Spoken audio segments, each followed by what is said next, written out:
إلا الله محمد رسول الله لا إله إلا الله محمد رسول الله. بسم الله الرحمن الرحيم. أيها الإخوة والأخوات، السلام عليكم ورحمة الله وبركاته. با سلامی نو شما را خوش آمدید میگوییم به برنامه نوی قصه پیامبران. به یاد دارید وقتا درباره یوسف علیه السلام سخن گفته بودیم، اینکه خداوند ذوالجلال او را نجات داد و با برادرانش صلح کرد و آن 11 برادر با همراهی اهلشان و پدرش نیز از فلسطین به سوی مصر آمدند و در آنجا یکجا زندگی کردند. سالیانی دراز گذشت. عصرهای زیاد فرزندان یعقوب علیه السلام در این شهرها زندگی میکردند و یعقوب علیه السلام را اسرائیل نام میبردند و فرزندانش را بنی اسرائیل میگفتند. در مصر زندگی میکردند و از اهل آنجا نبودند. آنجا عصرهای زیاد ماندند. آنجا عزیز بودند، زیرا یوسف علیه السلام آنجا حکومت میکرد. برادرانش نیز عزیز گشتند و اهل مصر که قبطی ها و بعد از آن فرعونی ها بودند، بین آنها و بین بنی اسرائیل جنگ ها صورت می گرفت. آنها حسد می بردند به بنی اسرائیل. آنها 12 پسر یعقوب علیه السلام و از نسل آنها بودند. قبطی ها حسد می بردند. از این سبب بین آنها و بین قبطی ها جنگ ها صورت می گرفت. در یکی از جنگ ها فرعونی ها غالب آمدند. با آنها چیکار کردند؟ آنها را کشتند، خونهایشان را ریختند. هر حاکمی که در آن زمان حکومت میکرد او را فرعون مینامیدند، چنانه که همه حاکمان حبشه را نجاشی میگفتند و هر حاکم را در فارس کسرا میگفتند و حاکمان روم را قیصر میگفتند. این هم لقب حاکمان است. خلاصه کار چنین شد که فرعونی های مصر بنی اسرائیل را برده خود کردند. پسران کی را؟ پسران یعقوب علیه السلام را که خداوند پیامبری را از بنی اسرائیل از نسل آنها کرده است. فرعونی ها آنها را برده کرده بودند. حتی فرعون آمد که از دیگر فرعون ها ظالمتر و خشنتر بود که خداوند از او در قرآن نام برده است. إن فرعون علا في الأرض وجعل أهلها شيعا يستضعف طائفة منهم. فرعون بنی اسرائیل را ضعیف کرده بود و آنها را برده خود گردانید و آنها را خدمتگار خود کرد. آنها را خال و ذلیل کرد. این فرعون در یکی از شبها در خوابش رویایی دید. این خواب او را بیقرار کرد و یک ترس از خواب بیدار شد. فرعون چی دید در خوابش؟ خواب دید که آتش از بیت المقدس، آتشی بزرگ از بیت المقدس خارج شده به سوی مصر می آید. این خواب را تصور کنید. بسیار خواب خطرناک است. خواب پردهشت است. آن آتش را مثل دمیدن صبح می دید. آتش از بیت المقدس خارج شده به سوی مصر می آید و هنگامی که به مصر می رسد همه خانه های فرعونی ها و قبطیان را می سوزد و به بنی اسرائیل ضرری نمی رساند. آتش قوم فرعون را هلاک می کند. اهل فرعون را، قبطی ها را، لیکن به اسرائیلی ها ضرر نمی رساند. و از خوابش ترسیده بیدار شد. سپس به سوی کاهنان رفت. همه آنها را در مجلس خیش جمع کرد. این خواب او را بیقرار کرده بود. این مرد ظالم، این مردی که به مردم سختگیر بود، بلکه به آنها می گفت من خدای شمایم. مردی که به مردم می گوید من خدای عالی مرتبه شمایم ولیکن خواب او را می ترساند. سبحان الله، چی چیز این مرد ضعیف را می ترساند؟ مردی که گمان می کرد او خدای آنهاست. مردی که به مردم مصر می گفت این دریاها از زیر پای من جاری می شوند. به آنها می گفت آیا من صاحب ملک مصر نیستم؟ دعوای خدایی می کرد. پیش از او کسی چنین دعوای نکرده بود. فرعون را خواب بیقرار کرده بود و کاهنان و ساحران و معبران خواب را در جای جمع کرد و به آنها خوابش را گفت. همگی به این اتفاق شدند که آنجا کودک در بنی اسرائیل به دنیا می آید. پسر تولد می شود. از کجا دانستند که از بنی اسرائیل است آن طفل؟ زیرا او آتش را از جانب بیت المقدس دید. کاهنان دانستند که از بیت المقدس یعنی از بنی اسرائیل می آید، از فلسطین. و این کودکی که از فلسطین می آید از بنی اسرائیل از پشت یعقوب علیه السلام میبراید. این پسرک سبب مرگ تو میگردد ای فرعون. مرگ تو به دستان آن پسرک میرسد. چی باید کرد؟ پسرک مرا میکشد؟ تنها این نبود، بلکه این پسرک همه آن نعمتهای تو را صاحب می شود و با آن عظمت و بزرگی تو می رسد و سپس مرگ تو به دستان او می آید. چی باید کرد؟ چی کار باید کنیم؟ همه مشورتچیان، وزیران و حکومت خود را جمع کرد و از آنها پرسید که چی کار باید کنیم، تا آنکه به یک قرار رسیدند. چی قرار بودین؟ گفت همه فرزندان بنی اسرائیل را میکشیم، همه پسران نوزاد آنها را میکشیم و لشکرش را فرمان داد تا هر کجای یک پسرک از بنی اسرائیل باشد او را بکشند. إن فرعون علا في الأرض وجعل أهلها شيعا يستضعف طائفة منهم يذبح أبناءهم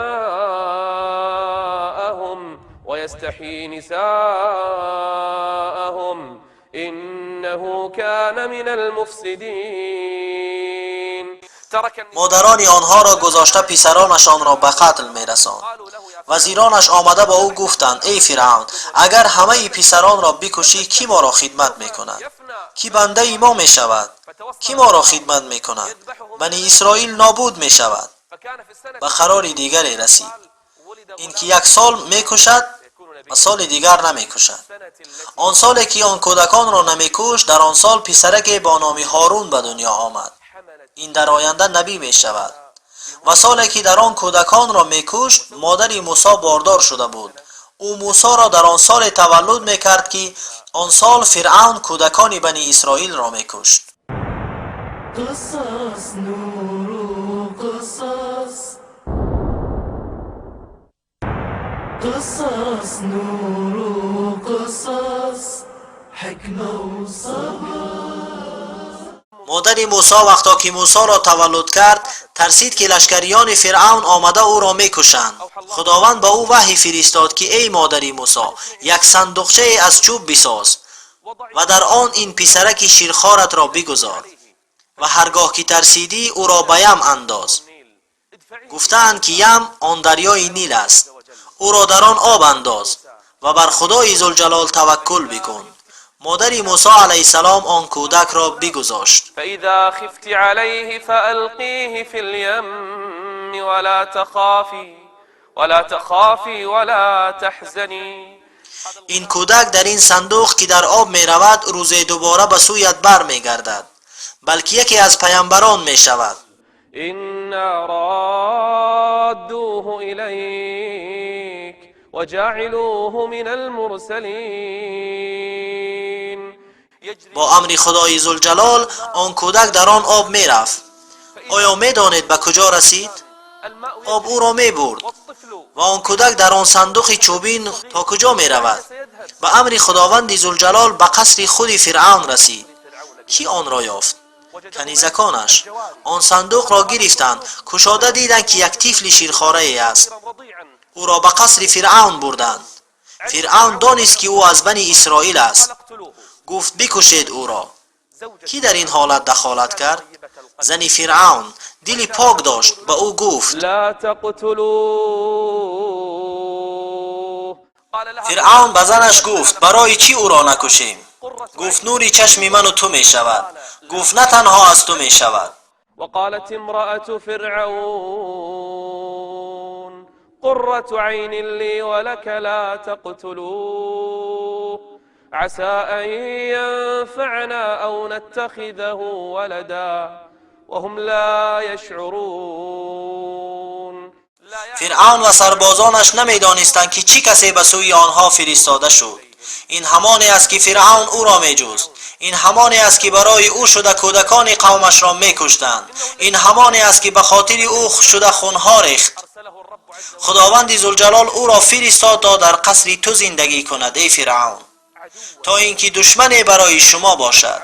به درستی که فرعون و هامان و لشکرهای او خطا کردند، پی نبردند که خداوند برای آنها کی را فرستاده است.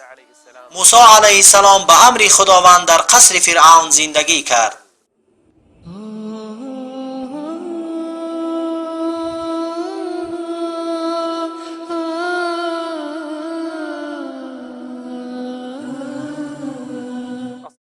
مادر موسی زیخ و غمگین شد. چگونه شیرخواره اش را در نیل پرتافت، چطور او را همین طور گذاشت.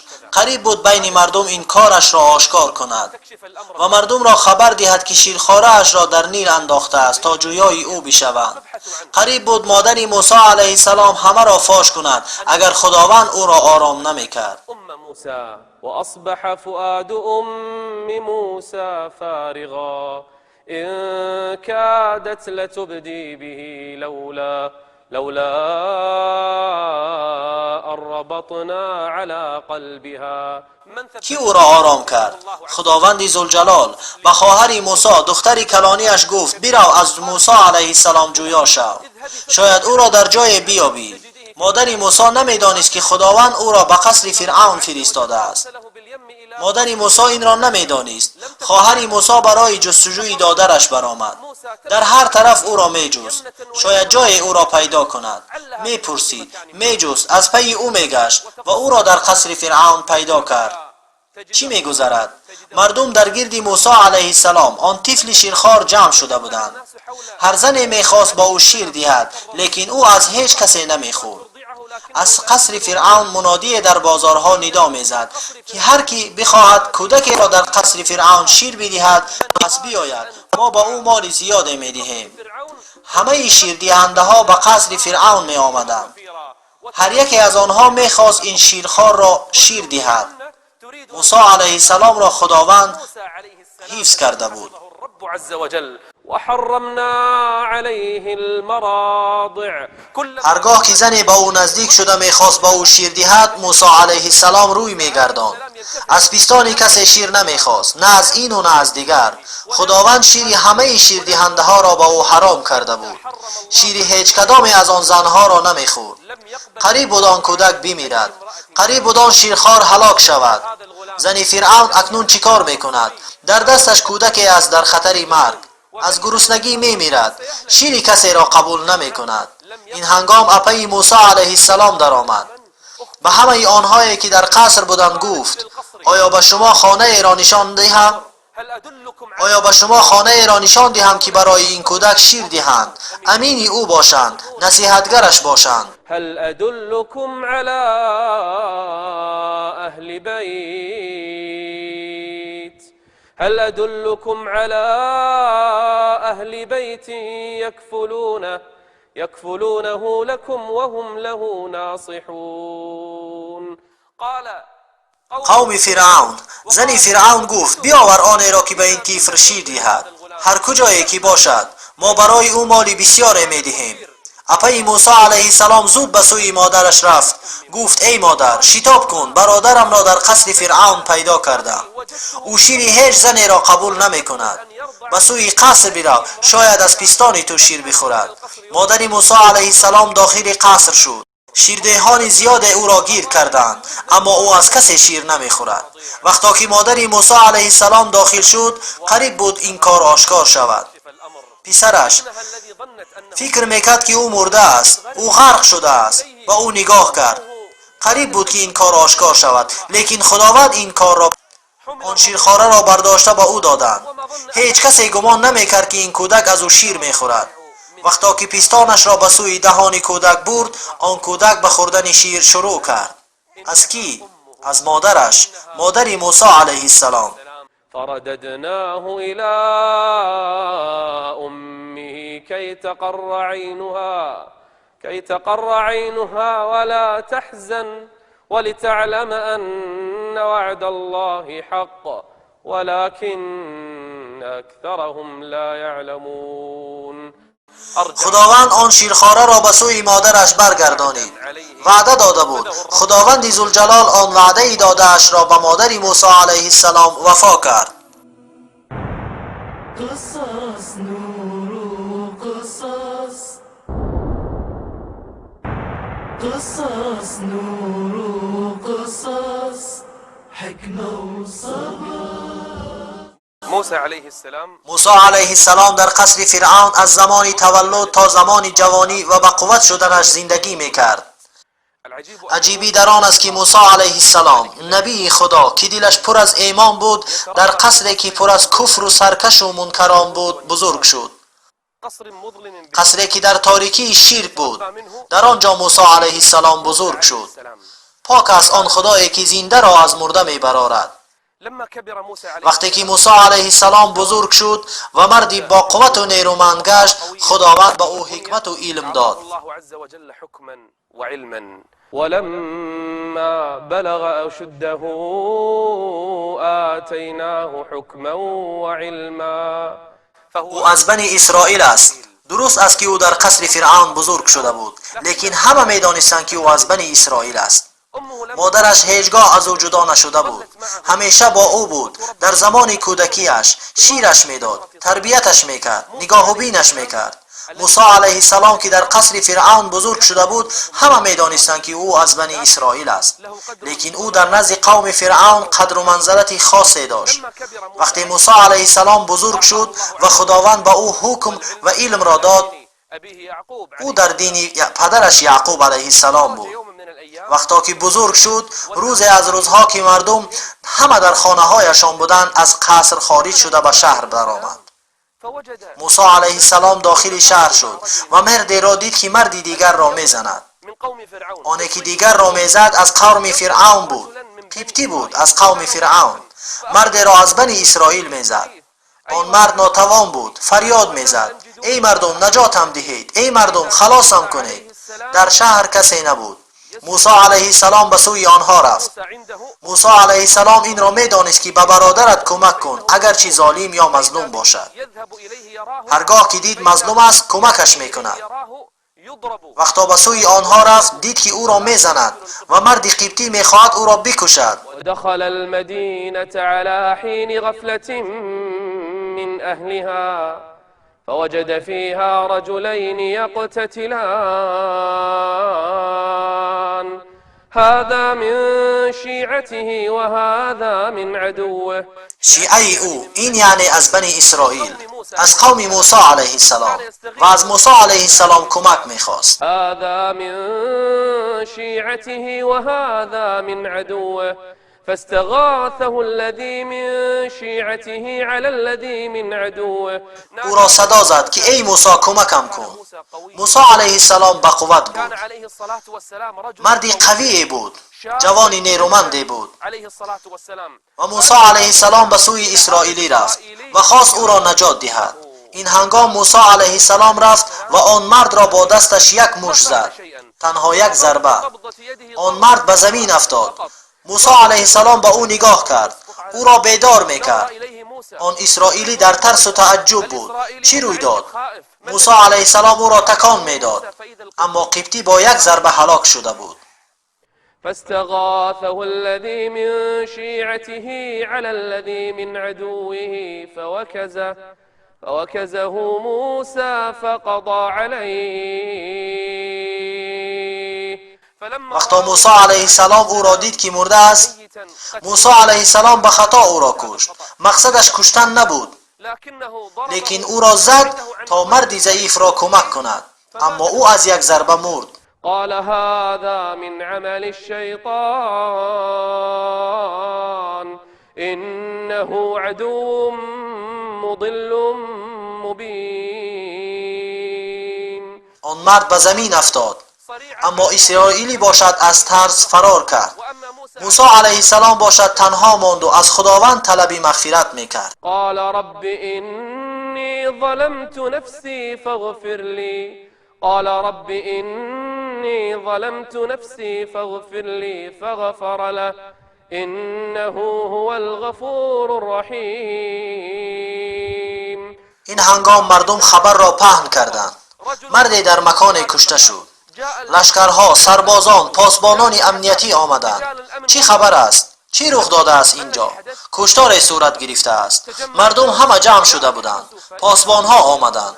آنجا یک مصیبت کلان را دیدند. این کشته شده کی باشد؟ مردی از قوم فرعون، مردی از قبطی ها، از شخصان طبقه بالایی. این اولین بار بود که مردی از قوم فرعون کشته شد. از بنی اسرائیل یک چیزی عادی بود، هر روز یکی را میکشتند. فرق نمیکرد برای آنها که آن طفل است یا زن است یا جوان است یا پیر است، نگاه نمیکردند. لیکن مردی از قوم فرعون این دشوار بود، جرم حسابیده میشد. فرعون قرار صادر کرد تا آن قاتل را بیابند. همه جایها را میگشتند تا آن قاتل را پیدا کنند. مردی که جرأت کرده قبطی را کشته است، کی باشد این مرد؟ وای بر حال او. خبر بین مردم پهن شد. موسی علیه السلام ترسیده بود. چی کار میکند اکنون؟